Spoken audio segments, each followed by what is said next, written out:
कर्म करो और फल की इच्छा ना करो, तो फिर कर्म ही क्यों करो।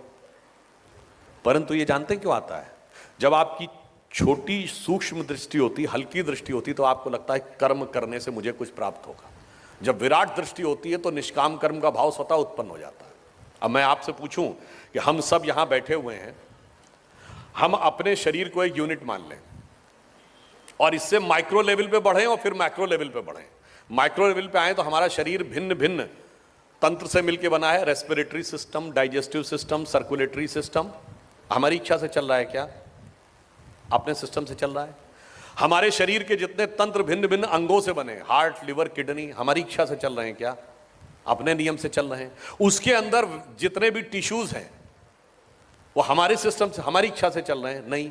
उसके अंदर सेल्स के अंदर प्रोटोप्लाज्म के अंदर होने वाले chemical reactions, cellular microbiological reactions, उसके अंदर बनने वाले मॉलिक्यूल्स एटम्स के साथ डिस्ट्रीब्यूट होकर, और एटम के अंदर एक इलेक्ट्रॉन और उसके तरफ चारों तरफ घूमते प्रोटॉन, इसमें से कौन हमारी इच्छा से चल रहा है? हमारी इच्छा से तो नहीं चल रहा है। अब आइए आप विराट पे, हम खड़े हैं, इस धरती पे खड़े हैं, धरती का इकोलॉजिकल सिस्टम हमारी इच्छा से चल रहा है। धरती अपनी एक्सिस पे घूम रही है, वो सूर्य के चारों तरफ घूम रही है, सूर्य गैलेक्सी मिल्की वे उसके सेंटर पे घूम रहा है, बिग बैंग तक आप मल्टी यूनिवर्स तक चले जाइए, हमारी इच्छा से है क्या? नहीं। तो इसका अर्थ क्या हुआ?